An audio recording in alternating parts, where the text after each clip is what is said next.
Google Earth. I'm sure a lot of people are familiar with Google Earth, but there's a feature in here that we like to use that's pretty interesting, and that's historical imagery. So let me show you how to get to it.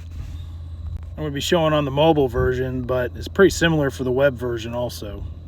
I'm going to start by opening up Google Earth, and depending on how your setup is, this initially takes me to our project page. And in order to get to Google Earth and start looking at maps and start looking at imagery, you just tap down at the bottom at Explore Earth. Once you tap on that, it'll bring up your location, potentially, depending on how your setup is. This is a picture of our farm, our house, and our barn are on the top of the picture. But to look at historical imagery, what you want to do is you want to tap on that little map icon on the upper right, and that'll bring up options that you can choose.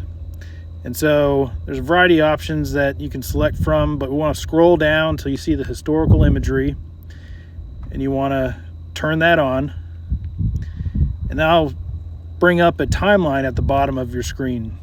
And the timeline has all sorts of different years, and so imagery is not collected every single year, and so it'll give you options of what years are available. So ours, 2023, was the last one that was taken.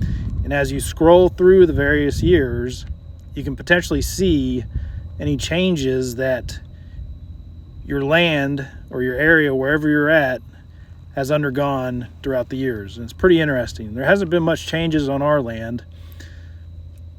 The dividing line is in the middle of the picture. The trees on the bottom of the screen aren't ours. That's another property.